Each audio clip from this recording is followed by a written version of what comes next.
নমস্কার, আপনারা দেখছেন সংবাদ সমালিয়া। আপন দেহের অস্থি হতে এই মুহূর্তে রাষ্ট্রীয় স্বয়ংসিদ্ধ সংঘের আরামবাগ নগরকে নিয়ে শতবর্ষ উদযাপন হচ্ছে। এই মুহূর্তে সেই ছবি আরামবাগের দৌলতপুরের যে মাঠ আছে সেই মাঠে থেকে সরাসরি লাইভ দেখাচ্ছি। দেখতেই পাচ্ছেন সেই ছবি। রাষ্ট্রীয় স্বয়ংসেবক সংঘের শতবর্ষ উপলক্ষে অনুষ্ঠান চলছে। সেই অনুষ্ঠান সরাসরি আমরা সংবাদ সম্মেলনে লাইভ দেখাচ্ছি। দেখতেই পাচ্ছেন সেই ছবি আরামবাগের দৌলতপুর মাঠে।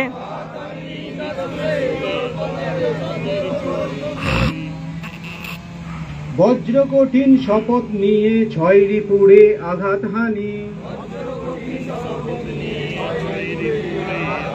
শান্ত সুধীর সাধক মোরা আত্মহারা, নবজীবনের সূর্য হয়ে জ্বলব মোরা, প্রখর তেজে ভাঙব যত অন্ধকারা, নবজীবনের সূর্য হয়ে জ্বলব মোরা, অর্পিত প্রাণ দেশ জননীর চরণ তলে, লক্ষ্য বুকে জাগৃতির ওই বন্দি জলে, অর্পিত প্রাণ দেশ জননীর চরণ তলে, লক্ষ্য বুকে জাগৃতির ওই বন্দি জলে, আমরা পড়াই রক্ত রাঙা বিজয় তিলক মায়ের ভালে,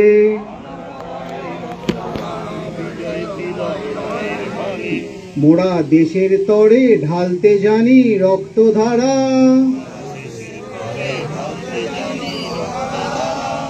নবজীবনের সূর্য হয়ে জ্বলব মোরা, প্রখর তেজে ভাঙব যত অন্ধকারা, নবজীবনের সূর্য হয়ে জ্বলব মোরা।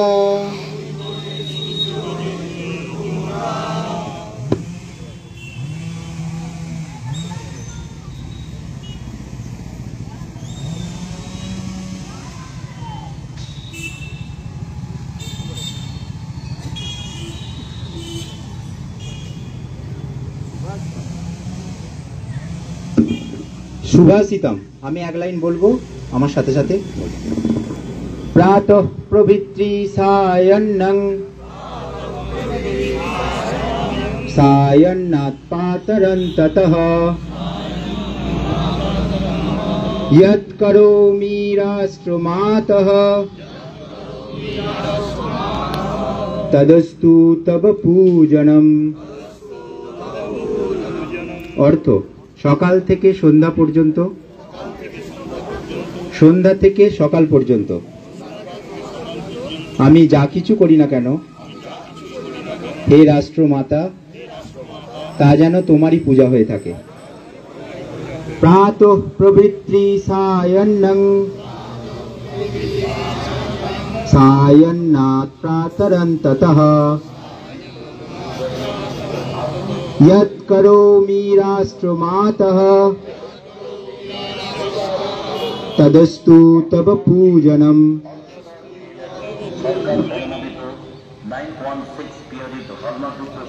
संघ दक्ष उपस्थित বসে যান।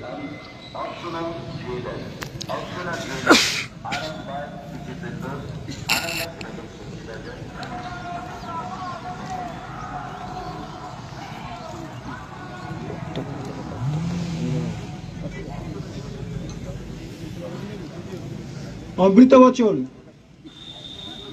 নেতাজি সুভাষচন্দ্র বসু বলেছেন, আসুন আপনারা আসুন, মায়ের মন্দিরে গিয়ে আমরা সকলে দীক্ষিত হই। আসুন আমরা সকলে এক বাক্যে এই প্রতিজ্ঞা করি যে দেশ সেবাই আমাদের জীবনের একমাত্র ব্রত হইবে। দেশ মাতৃকার চরণে আমরা আমাদের সর্বস্ব বলি দেব এবং মরণের ভিতর দিয়া অমৃত লাভ করিব। তাহা যদি আমরা করিতে পারি তবে জানিবেন ভারত আবার জগৎ সভায় শ্রেষ্ঠ আসন লবে।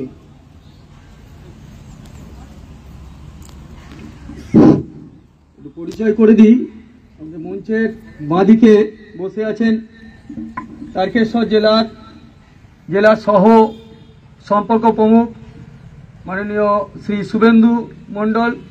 শুভেন্দুদা ব্যক্তিগত জীবনে বেসরকারি স্কুলে শিক্ষকতা করেন। সংঘের বিকাশবর্গ 1 প্রশিক্ষিত, সংঘায়ু 10 বছর। শুভেন্দুদার বাঁদিকে আছেন সম্মানীয় শ্রী তন্ময় ঘড়ুই।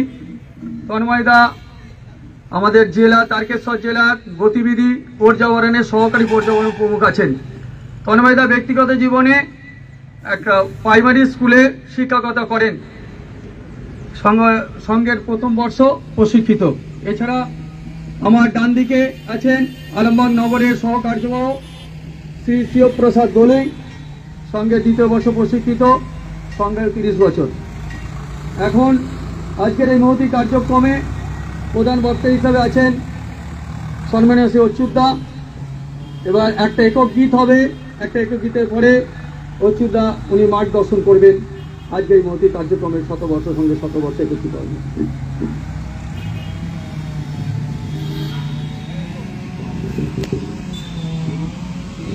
ভারত আমার ভারতবর্ষ, স্বদেশ আমার স্বপ্ন গো, তোমাতে আমরা লহিয়া জনম, ধন্য হয়েছি ধন্য গো।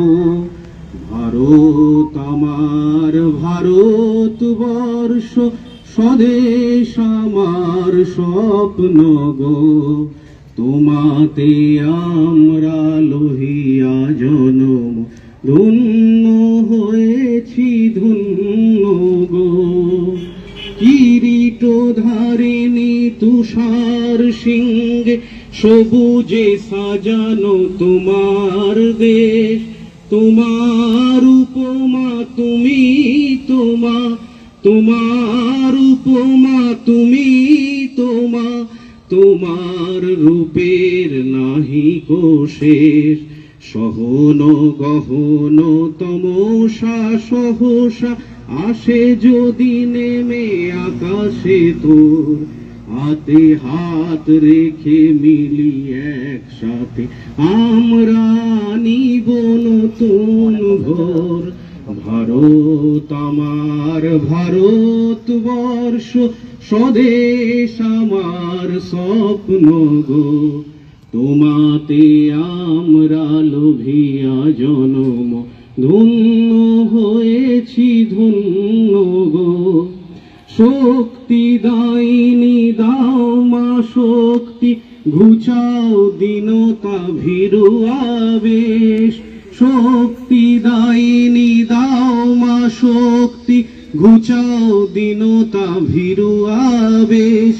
আধার রজনী ভয় কি জননী, আধার রজনী ভয় কি জননী, আমরা বাঁচাবো এ মহাদেশ।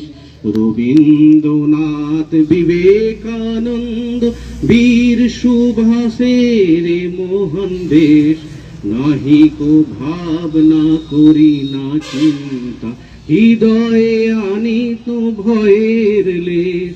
ভারত আমার ভারতবর্ষ, স্বদেশ আমার স্বপ্ন গো, তোমাতে আমরা লহিয়া জনম, ধন্য হয়েছি ধন্য গো, ধন্য হয়েছি ধন্য গো, ধন্য হয়েছি ধন্য গো।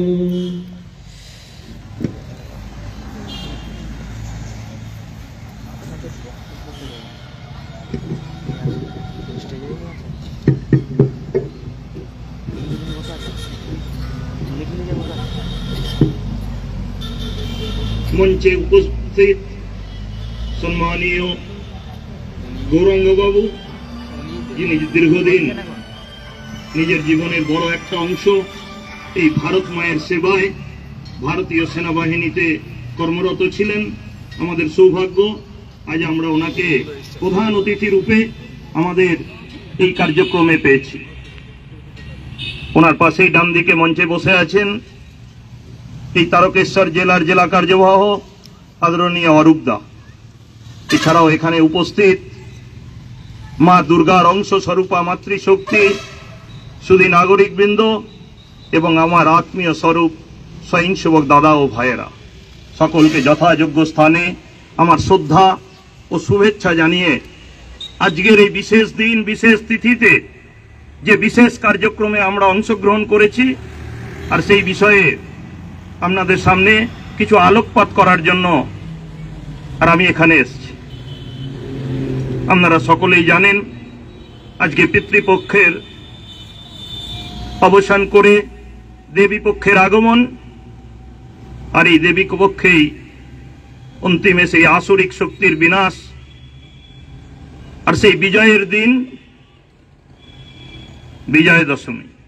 আর ঠিক আজ থেকে 100 বছর আগে এই বিজয় দশমীর দিনেই ভারতবর্ষের বুকে একটি সংগঠনের পথ চলা শুরু।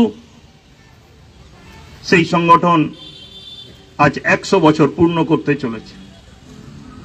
সেই সংগঠনের নাম আজ শুধু সারা ভারতবর্ষ নয়, সারা পৃথিবী তারা সকলেই এই সংগঠনের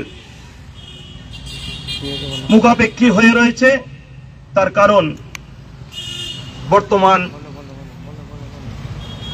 এই যে পরিবেশ, সারা পৃথিবীর যে পরিবেশ রয়েছে, সেই পরিবেশে সকলের আগ্রহ ভারতবর্ষ আবার সেই প্রাচীন সময়ের মতো ভারত মা সারা পৃথিবীকে মার্গদর্শন করুক, সকল দেশের মধ্যে, সকল সম্প্রদায়ের মধ্যে শান্তি বিরাজ করুক, যা ভারতবর্ষের চিরন্তন সংস্কৃতি, এই ভারতীয় তথা হিন্দু সনাতন সংস্কৃতির অঙ্গস্বরূপ। আজকের সারা পৃথিবীতে ইসলাম ইসলামকে মারছে, খ্রিস্টান খ্রিস্টানকে মারছে। এক সময় তারা নিজের নিজের দেশ দখল করার জন্য উন্মত্ত হয়ে উঠেছিল। সেই জন্য আজকে সারা পৃথিবীর প্রতিটি দেশ আজ থেকে হাজার হাজার বছর পূর্বে যে সংস্কৃতির কাছ থেকে তারা সবকিছু শিখেছে, যে সংস্কৃতির কাছে শেখার জন্য সেখানকার পরিব্রাজকরা আর এখানকার তক্ষশিলা থেকে শুরু করে নালন্দা বিশ্ববিদ্যালয় পর্যন্ত সেখানে এসে হামাগুড়ি দিয়ে আর সেখানে চলতেন, এবং তাদের জিজ্ঞেস করলে তারা বলতেন সমস্ত সংস্কৃতির যে জননী স্বরূপা সেই ভারতীয় সংস্কৃতি, হিন্দু সনাতন সংস্কৃতিতে আমি এসেছি। সেই জন্য মায়ের কাছে একজন শিশু যেমন আসে, আমিও ঠিক সেইভাবেই হামাগুড়ি দিয়ে এসেছি। এ ধরনের প্রতিক্রিয়া সারা পৃথিবীর প্রত্যেকটি দেশেরই ছিল। যখন থেকে ভারতবর্ষের এই সংস্কৃতি সারা পৃথিবীকে মার্গদর্শন থেকে বিরত থেকেছে, তখন থেকে পৃথিবীর বুকে এই কলহের শুরু। তার জন্যই আজ তারা ভারতবর্ষের মুখাপেক্ষী। ভারতবর্ষের দিকে তারা যখন মুখাপেক্ষী, তখন ভারতবর্ষ এবং ভারত মা তার সেই পুরনো মহিমায় যাতে আবার সেই জগৎগুরুর আসনে বসতে পারে, তার জন্য 100 বছর ধরে যে সংগঠনের মাধ্যমে স্বয়ংসেবকরা নিরলস পরিশ্রম করে চলেছে, সেই সংগঠনটির নাম রাষ্ট্রীয় স্বয়ংসেবক সংঘ। এবং তার যিনি প্রতিষ্ঠাতা, তিনিও একদিন জন্মজাত দেশভক্ত ছিলেন। সুদূর মহারাষ্ট্রের নাগপুরে তার জন্ম। একটি গরিব ব্রাহ্মণ পরিবারে তার জন্ম হয়। সেই সময় দুরারোগ্য ব্যাধির খুব বেশি সমাজের মধ্যে ছিল। সেই দুরারোগ্য ব্যাধি প্লেগে পিতা এবং মাতা দুজনকেই একসাথে হারান। বাড়ির বাকি ভাই বোনেদেরও মৃত্যু হয়, কিন্তু তারপরেও তিনি স্কুলে পড়তেন। সেই স্কুলে পড়ার সময় থেকে ভারত মায়ের প্রতি এতটুকু স্বাভিমানের অভাব তার কোথাও ছিল না। তার জন্য তিনি যখন স্কুলে পড়তেন সেই সময় ভারতবর্ষের শাসন চালাচ্ছেন ব্রিটিশ সরকার। তাদের রানীর জন্মদিন উপলক্ষে, ব্রিটেনের রানীর জন্মদিনে ভারতবর্ষের প্রতিটি স্কুলে মিষ্টি বিতরণ হচ্ছে। সেই কেশবের হাতেও যখন আর মিষ্টি দেওয়া হলো, তিনি সেই মিষ্টি নিতে অস্বীকার করলেন। আর সেখানকার স্কুলের যারা ছিলেন তারা জিজ্ঞেস করলেন, সকলেই মিষ্টি নিচ্ছে, তুমি কেন নিচ্ছ না? বলছি, ইনি আমার দেশের রানী নন, ইনি সেই দেশের রানী যে দেশ আমাদেরকে দখল করে রেখেছে, আমাদের পরাধীন করে রেখেছে, আমাদের উপর অত্যাচার করছে। যেদিন এই দেশ স্বাধীন হবে, এই দেশ মায়ের জন্য আমি সেদিন মিষ্টি খাবো। পরবর্তীকালে নাগপুরে নীল সিটি স্কুলে পড়ছেন। ব্রিটিশ সরকারের স্কুলের ইন্সপেক্টর আর তারা স্কুল পরিদর্শনে আসবেন এই কথা যখন আর স্কুলের মধ্যে সূচনা দেওয়া হলো, এই কেশব প্রত্যেকটি ক্লাসে গিয়ে ছাত্রদেরকে সংগঠিত করলেন আর সংগঠিত করে বললেন, ব্রিটিশ সরকারের প্রতিনিধি আসছে, তার সামনে একসাথে বন্দে মাতরম ধ্বনি দিয়ে আমাদের ক্লাসে তাকে স্বাগত করতে হবে। তার জন্য সেই ইন্সপেক্টর যখন স্কুলে ঢুকলেন, স্কুলে ঢোকার পর আর যে ক্লাসরুমে যাচ্ছেন সেই ক্লাসের সমস্ত ছাত্র একসাথে দাঁড়িয়ে বন্দে মাতরম ধ্বনি দিয়ে তাকে স্বাগত করছে। স্বাভাবিকভাবেই একজন ব্রিটিশ আর ইন্সপেক্টর, তিনি দেখতে যেমন ধরনের লাল, আর বন্দে মাতরম শব্দ শোনার পর আরো বেশি ততোধিক লাল হয়ে যাচ্ছে। এবং প্রতিটি ক্লাসে এরকম ঢুকতেই একই ধ্বনি আসার পর উনি ওনার পরিদর্শন সেখানেই সমাপ্ত করে আর স্কুল থেকে বেরিয়ে যান। এবং স্কুল কর্তৃপক্ষকে তিনি আদেশ দিয়ে যান, এর পিছনে যারা আছে তাদেরকে খুঁজে বের করতে হবে, না হলে স্কুল বাকি সময়ের জন্য সাসপেন্ড অর্থাৎ বন্ধ থাকবে। এবং তারপর থেকেই প্রায় 3 মাস ব্যাপী সেই নীল সিটি স্কুল বন্ধ ছিল। পরবর্তীকালে সেখানকার স্কুলের যারা ছাত্রছাত্রীরা ছিলেন তাদের অভিভাবক দেখছিলেন যে শতবর্ষ উপলক্ষে কিন্তু রাষ্ট্রীয় স্বয়ংসেবক সংঘের আজকে আরামবাগ দৌলতপুর যে মাঠে, সেই মাঠে কিন্তু অনুষ্ঠান হচ্ছে। আপনারা এতক্ষণ সংবাদ সম্মেলনের সরাসরি লাইভ দেখছিলেন। এখন এই পর্যন্তই, পরবর্তীকালে আমরা বিভিন্ন খবরাখবর নিয়ে আবারও লাইভে আসবো।